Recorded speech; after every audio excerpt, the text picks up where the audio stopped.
tuduhan ini sama kayak tuduhan wasit dibayar nih. Wah, ini wasitnya dibayar nih gitu. Ya wasit dibayar lah. Kalau nggak dibayar dia nggak mau jadi wasit gitu. Sama kayak polster pasti dibayar. Sama kayak laboratorium periksa darah juga pasti dibayar kita. Tapi walaupun kita bayar, kita nggak bisa ngatur-ngatur hasilnya. Pak Prabowo itu selalu ada dari tahun 2004. Tapi dia punya sesuatu. Dia nggak masuk pemerintahan, dia punya sesuatu apa? Dia punya partai. Ya kan 2004 Pak Prabowo udah coba tuh ikut konvensi Golkar. 2009 jadi calon wapres. 2014, 2019 memang beliau belum berhasil menang. Tapi apakah benar-benar terpinggirkan dari panggung politik? Enggak. Kenapa? Dia ketua partai.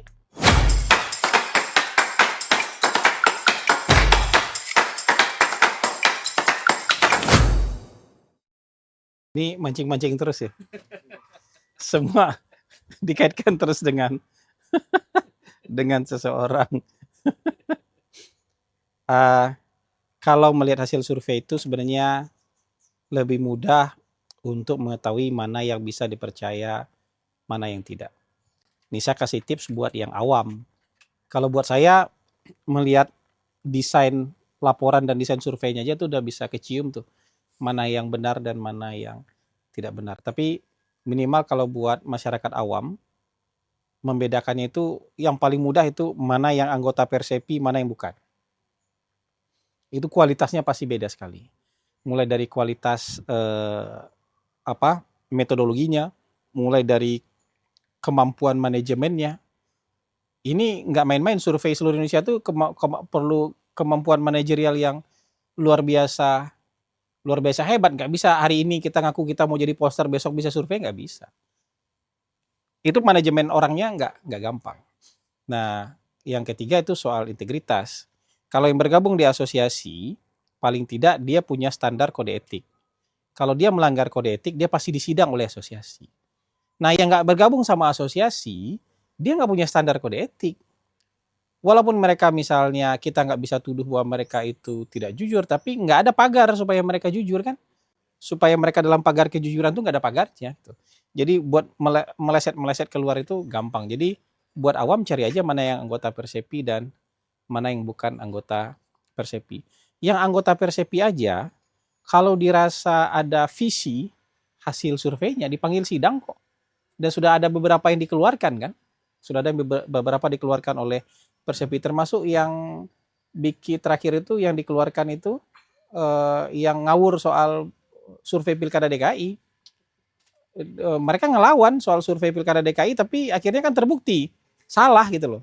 Hasil dia itu keliru besar. Nah ini yang mau saya sampaikan. Apa tantangannya melaksanakan survei? Survei itu tidak hanya kita mengerti soal metodologi dan mengerti soal statistik. Tapi kita juga harus paham bahwa menggali informasi dari masyarakat ini susah-susah gampang. Itu jangankan kalau kita hanya bermodal metodologi, bermodal kuesioner, belum tentu kita bisa menggali apa yang sebenarnya dari masyarakat. Kenapa? Itu surveyor datang nggak mandi aja, itu responden enggan menerima loh.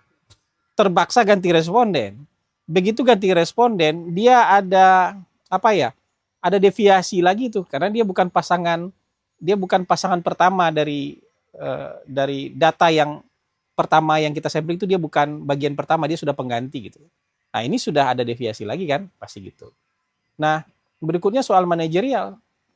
Bagaimana kita memastikan bahwa misalnya dia survei 1.200 responden, berarti dia turun di 120 desa di seluruh Indonesia. Itu kan harus ada manajer yang mengontrol di seluruh Indonesianya. Harus ada spot check-nya lagi. Itu kalau nggak di spot check tuh rawan diisi di bawah pohon tuh.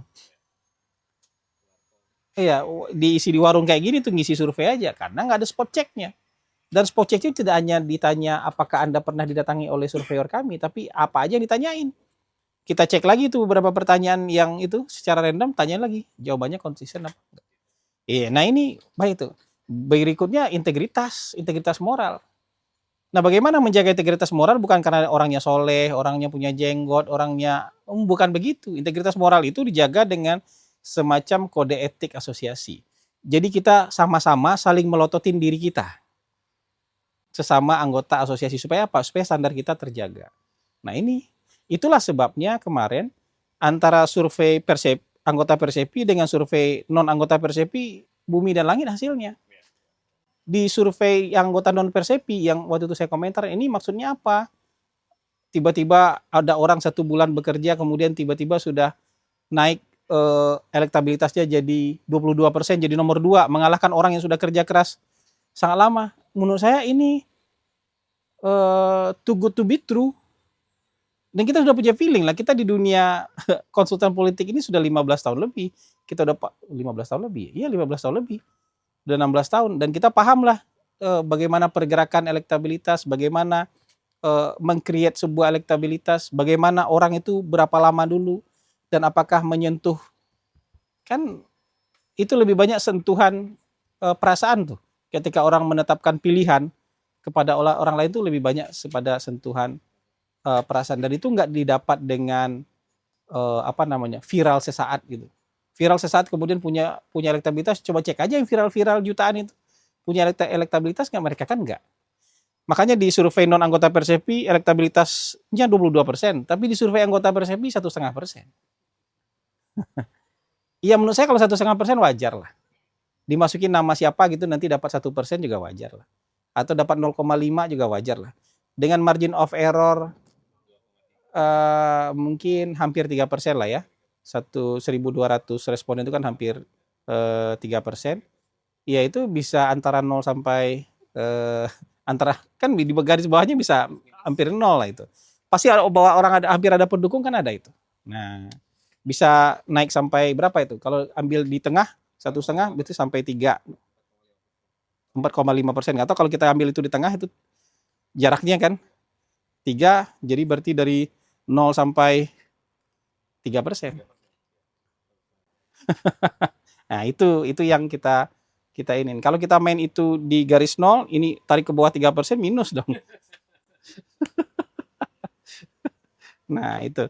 Jadi ini bagaimana cara membedakannya? Itu tadi. Apa tantangannya?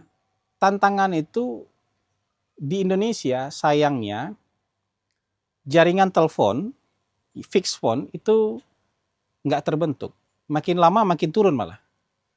Karena kita belum sempat membangun jaringan telepon, kemudian tiba-tiba sudah ada HP, telepon seluler. Jadi penarikan responden yang paling akurat itu mau nggak mau, memang survei darat dari database penduduk. Kalau dari database HP itu susah sekali, karena satu orang bisa punya 2-3 HP. Atau orang tiap bulan yang ganti nomor ada juga. Jadi penarikan database-nya agak sulit. Jadi survei yang paling akurat di Indonesia pasti survei tatap muka. Survei telepon bisa, tapi kalaupun benar survei telepon, kebetulan benar. Bukan karena secara metodologi dia benar, tapi kebetulan itu sama kayak kita merenung nih. Suruh tebak-tebakan berapa elektabilitas, 5%, besok di survei ternyata benar 5%, itu kebetulan benar. Bukan karena secara metodologi, secara metodologi benar. Nah, tantangannya, survei darat ini biayanya mahal. Itu tadi masuk kan pertanyaan, apakah biaya memang mahal? Memang nggak gampang untuk melakukan survei darat Indonesia, karena wilayah kita besar. Dari Sabang sampai Merauke, kalau terpilih acak 120 desa itu mencar-mencarnya gimana itu? Nah, ada ongkos gitu. Kadang-kadang gaji respondennya tuh cuman berapa tuh, kalau misalnya 80.000 satu kuesioner, 800.000 kalau dia 10 kuesioner. Ongkos kesananya bisa 2 juta. Ongkos kesananya bisa 1,5 juta, 2 juta, ada yang 3 juta itu karena sulitnya geografis. Makanya ongkos survei di Indonesia pasti mahal. Saya tidak terlalu percaya dengan survei telepon, karena kalaupun benar itu kebetulan benar, bukan karena secara metodologi. Tapi kalau survei darat dari anggota Persepi, kemungkinan besar itu bisa dipercaya. Sebenarnya kan dari sisi waktu memang mungkin ada sebagian besar orang yang akan menganggap bahwa ini masih terlalu jauh. Belanda masih jauh, tapi kok sudah survei-survei copras-capres. Tapi sebagian lagi akan bilang, kalau dia lagi survei ya nggak terhindarkan kan, sekalian aja ngecek elektabilitas calon-calon yang berpotensi untuk maju di 2029. Nah ini apa perbedaan yang biasa aja lah. Gitu. Kalau saya sih nggak masalah ada survei elektabilitas capres hari ini untuk ngelihat pergerakan. Kan survei itu pasti selalu ada baik yang diumumkan maupun yang tidak diumumkan. Tapi sebenarnya orang yang punya survei rutin dia akan ngelihat pergerakannya nih. Ini ada orang yang iya selama 5 tahun stabil aja begitu. Stabil di bawah, ada yang stabil di atas. Atau ada orang yang awalnya lumayan tinggi kemudian melorot terus. Ada orang yang di bawah kemudian naik dengan lumayan cepat gitu. Jadi grafiknya naik dengan tajam. Itu untuk melihat tren aja. Itu termasuk dalam apa ya? Metode pengambilan keputusan politik ketika menjelang tahun politik. Menjelang pemilu tuh ini salah satu bahan, salah satu dasar untuk pengambilan keputusan politik ketika nanti. Termasuk juga orang ingin melihat elektabilitas partainya hari ini gimana. Apakah sudah ada pergerakan belum elektabilitas partainya, apakah stabil, apakah naik, apakah turun. Nah ini kan perlu untuk melihat ini agar ada perbaikan. Mumpung waktu masih lama, bagi orang yang punya ambisi, bagi orang yang punya cita-cita untuk menjadi capres atau cawapres misalnya, atau calon kepala daerah juga misalnya, itu dia kalau survei panjang itu akan membantu dia melihat, oh saya bisa maju apa enggak. Atau kalau saya punya niat maju, angka saya baru segini, apa yang harus saya lakukan agar publik memberikan dukungannya kepada saya gitu. Walaupun banyak orang yang kemudian mengimplementasikannya dengan cara yang aneh-aneh. Oh kalau begini saya kurang terkenal, saya bikin sesuatu yang viral deh. Asal viral. Makanya dulu ada pepatah Arab itu, ya kalau kamu mau terkenal ya kamu kencingi sumur Zam-Zam gitu. Itu biar viral kan gitu. Biar viral. Tapi viralitas belum tentu bisa dikonversi menjadi suara. Itu dua hal yang berbeda. Keterkenalan juga belum tentu bisa dikonversi jadi suara. Tapi untuk bisa punya suara, Anda harus dikenal dulu. Nah, itu penting itu. Nah, jadi kalau sudah ada nama-nama copras-capres misalnya hari ini, ya nggak apa-apa, kita pelajari lah. Kita lihat. Gitu. Adanya survei kemarin, surveinya indikator, menurut saya itu jadi sebuah bukti bahwa viralitas sesuatu nggak mungkin bikin Anda jadi nomor 2 di survei copras-capres. Nggak mungkin tuh. Saya udah bilang di Total Politik sebulan sebelumnya, nggak mungkin angka ini gini. Walaupun saya nggak punya data waktu itu, tapi saya sudah bisa mencium baunya, ini nggak mungkin nih. Ini visi nih. Hasil survei ini visi nih. Orangnya bikin klarifikasi lagi. Itu kalau anggota Persepi kita sidang gitu. Sayangnya dia bukan anggota Persepi gitu. Kalau yang lebih melihat hasil itu, ya mungkin karena kita masih sering memberlakukan berita, sering memberlakukan analisis, sering memberlakukan data survei seperti ramalan bintang, seperti horoskop aja. Jadi kalau misalnya Libra hari ini ramalannya apa bagus, percaya kita. Wah iya benar nih, walaupun mungkin juga nggak kejadian begitu. Tapi kalau ramalannya jelek, nggak percaya kita. Gitu. Nah, kalau data sama kayak cek darah juga. Jadi kalau jelek kita nggak percaya gitu. Kita salah-salahin labnya, nggak begitu gitu. Tapi banyak orang yang hari ini memang masih memperlakukan seperti itu. Jadi yang dilihat hasil. Kalau bagus, nah benar nih hasilnya. Ini bisa dipercaya nih polsternya. Jadi kalau begitu jelek dia bilang, nggak benar nih polsternya. Dibayar nih gitu. Polsternya. Tuduhan ini sama kayak tuduhan wasit dibayar nih. Wah ini wasitnya dibayar nih gitu. Ya wasit dibayar lah. Kalau nggak dibayar dia nggak mau jadi wasit gitu. Sama kayak polster pasti dibayar. Sama kayak laboratorium periksa darah juga pasti dibayar kita. Tapi walaupun kita bayar, kita nggak bisa ngatur-ngatur hasilnya. Nah, gitu. Itu jadi orang sering menggunakan jurus sapu jagat dalam politik. Jadi satu jurus untuk semua obat, jadi satu obat untuk semua penyakit gitu loh. Jadi nggak bisa begitu. Jadi kalau ada orang yang bilang, misalnya kalau menyerang Jokowi kita akan turun, atau karena mendukung Jokowi kita akan naik, atau mendukung siapapun lah. Kalau mendukung si A kita tuh naik, atau sebaliknya, atau mendukung menolak si A kita naik atau sebaliknya, itu teori sapu jagat. Mendukung nggak mendukung itu biasa dalam politik. Mau pro Jokowi anti Jokowi itu biasa dalam politik. Mau pro Prabowo anti Prabowo biasa dalam politik. Mau pro Mega anti Mega dalam politik itu biasa. Nah sekarang isinya, isi pro dan kontranya apa? Kalau isi pro-nya masuk akal, orang akan makan gitu juga. Kalau isi kontranya masuk akal, orang akan. Tapi kalau isi pro-nya nggak masuk akal atau isi kontranya nggak masuk akal, ya orang juga nggak ngelihat itu sebagai sesuatu yang perlu dimakan gitu. Atau cara. Kan dalam politik kita, bukan dalam politik, dalam budaya kita, sebagian besar masyarakat itu hidup dalam budaya kultur, sosial, politik yang nggak suka dengan orang yang koboi-koboi gitu. Nggak suka dengan orang yang kenceng ngomongnya. Karena dianggap agresif. Memang tepuk tangannya rame. Wah tepuk tangannya rame kalau ada orang yang berani kritik, berani hantam, berani apa segala macam yang outspoken gitu. Itu tepuk tangannya rame. Tapi tepuk tangan itu bukan tepuk tangan mayoritas. Tepuk tangan sebagian kecil orang yang kadang-kadang bikin kita terlena, bikin kita mabok. Dan kita juga sudah pernah lihat kan yang seperti itu. Jadi misalnya dengan cara yang agresif, misalnya dulu Pak Jokowi di macam-macam lah, dibully, difitnah, orang nggak makan itu. Orang malah jadi simpati terhadap Pak Jokowi. Ketika misalnya dengan cara yang nggak sopan juga Pak Prabowo dibully, di debat, kan di debat tuh dikasih nilai dengan cara nggak sopan, dibully berdua dengan cara yang nggak sopan, orang ngelihatnya simpatinya berbalik. Jadi cara ternyata juga penting. Di Republik ini cara juga penting.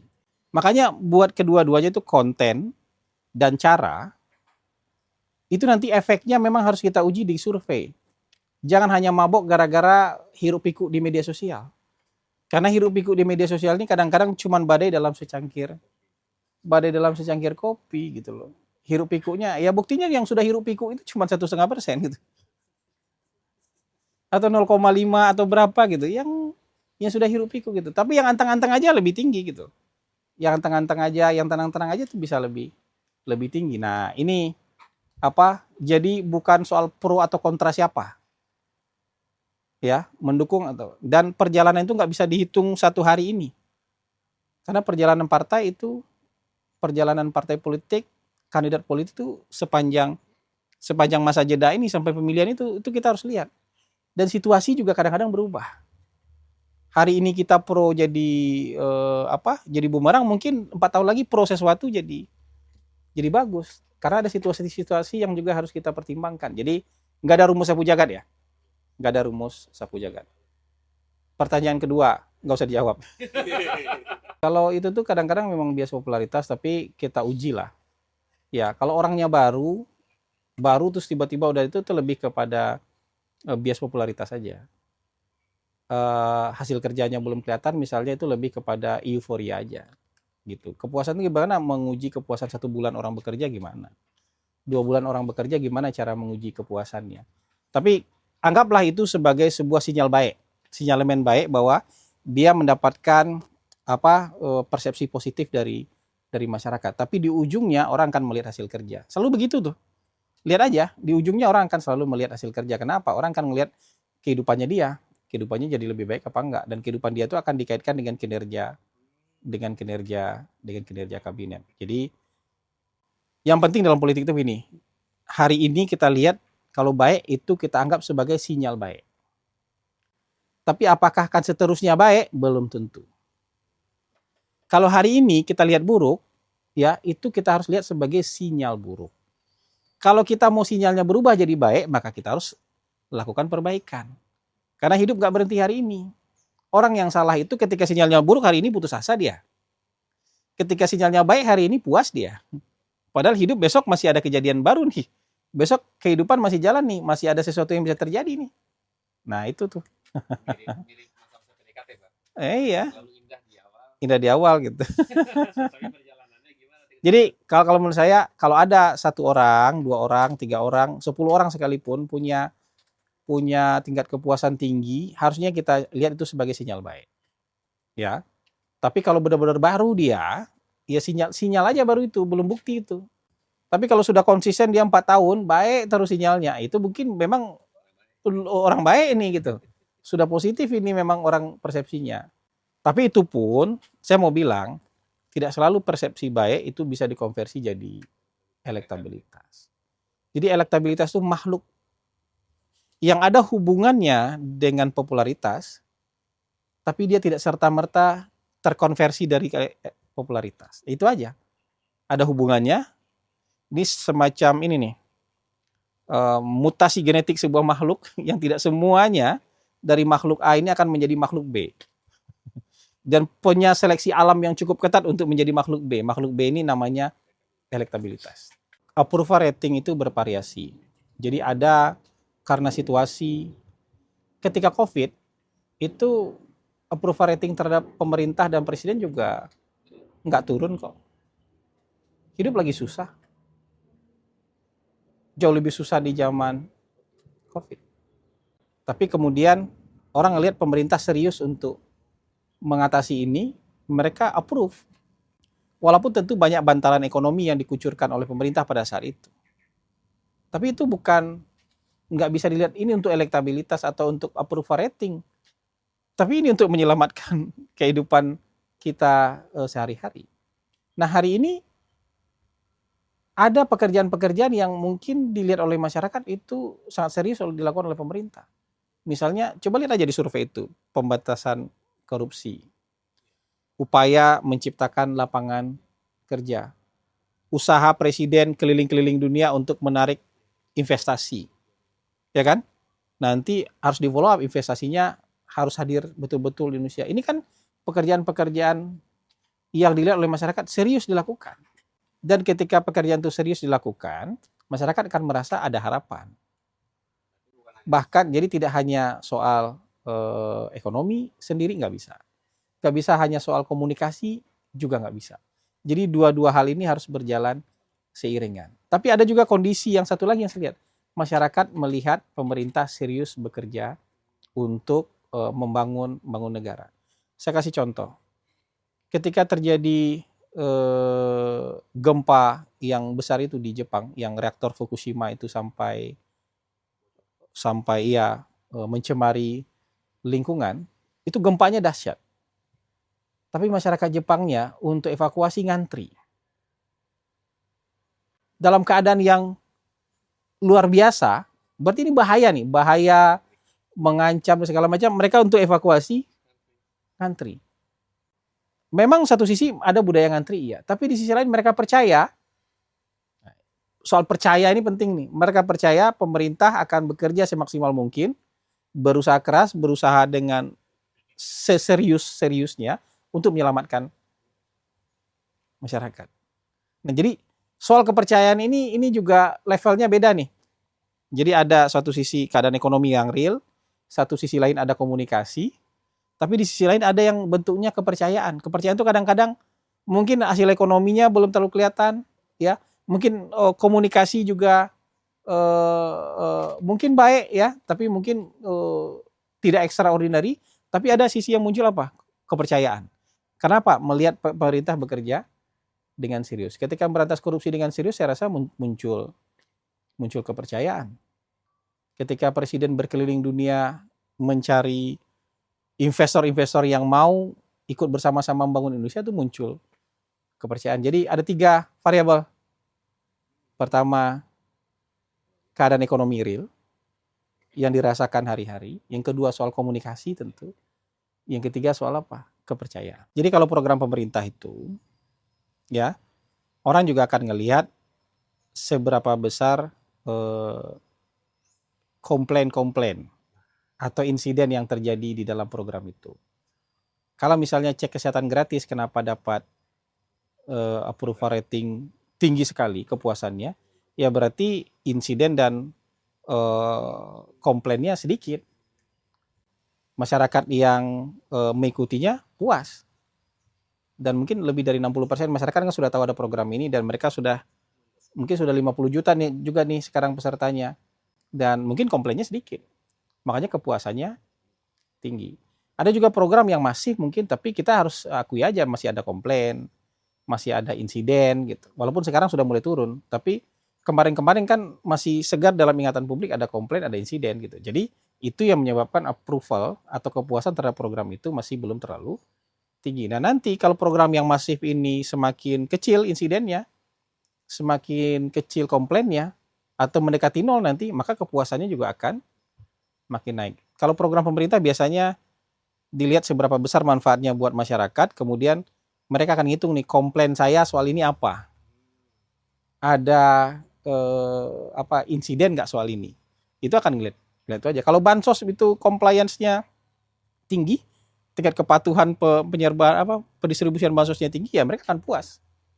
Kalau CGG nggak ada komplain dan penyebarannya tinggi, orang akan puas. SOP-nya berjalan dengan baik, orang akan puas gitu. Jadi kita juga harus menyadari bahwa program pemerintah itu tidak hanya soal masifnya, tapi harus terukur juga, ada insiden nggak, ada komplain nggak dari program-program itu. Jadi kalau masih ada komplain-komplain, ya tentu dia tingkat kepuasannya tidak setinggi program-program yang lain.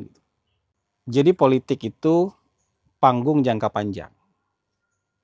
Panggung jangka panjang.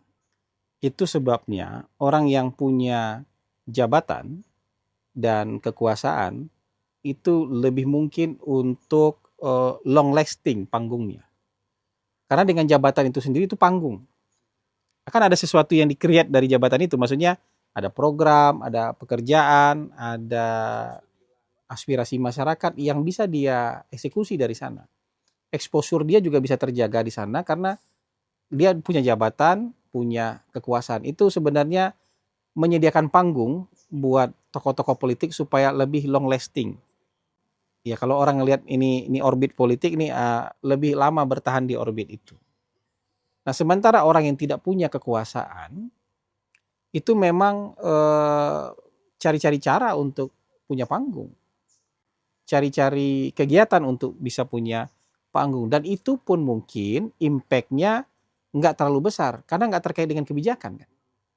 Jadi masyarakat kita tuh kalau misalnya kita ketemu dengan masyarakat terus kita dilihat tokoh, itu selain puji-pujian dan sanjungan, mereka juga datang mengadukan masalah itu. Membawa aspirasi itu. Nah, kalau kita punya kekuasaan, kita punya jabatan, kita lebih mudah untuk menyelesaikan persoalan itu. Ketika mereka datang dengan aspirasi, dengan masalah, kita lebih mudah untuk menyelesaikannya. Tapi kalau kita tidak punya jabatan, tidak punya kekuasaan, kita tentu akan sulit. Sulit untuk punya panggung, sulit juga kalaupun ada panggung, ketika orang datang bawa masalah, kita sulit menyelesaikan persoalan itu. Tapi panggung itu tidak harus selalu jabatan resmi. Maksud saya jabatan di pemerintahan, nggak selalu. Jabatan di partai politik itu menyediakan panggung. Bergabung dengan partai politik, mau jadi ketua umum kek, mau jadi ketua kek, mau jadi dewan pakar, mau jadi apapun, itu juga mau jadi sekjen, itu juga panggung. Karena ada ada sesuatu yang melegitimasi dia ketika datang ke publik dan ke masyarakat. Nah ini, jadi itu bisa menjelaskan kenapa misalnya, tapi jangan divonis dia tidak akan punya panggung lagi. Kita nggak boleh vonis itu cepat-cepat karena waktu masih berjalan nih. Besok dia jadi punya panggung gimana? Gitu. Nggak boleh langsung divonis itu. Ya. Karena Pak Prabowo itu selalu ada dari tahun 2004. Tapi dia punya sesuatu. Dia nggak masuk pemerintahan, dia punya sesuatu apa? Dia punya partai. Ya kan 2004 Pak Prabowo udah coba tuh ikut konvensi Golkar. 2009 jadi calon Wapres. 2014, 2019 memang beliau belum berhasil menang. Tapi apakah benar-benar terpinggirkan dari panggung politik? Enggak. Kenapa? Dia ketua partai.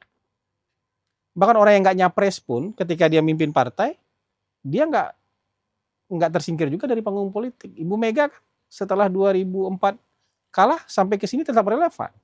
Kenapa? Dia punya partai. Itu mungkin yang menginspirasi, mungkin ada Mr. J untuk menjadi, karena siapa? Ya nggak bisa panggung itu panggung pribadi, emang nggak bisa. Panggung itu harus ada panggung jabatan di pemerintahan atau panggung di partai politik.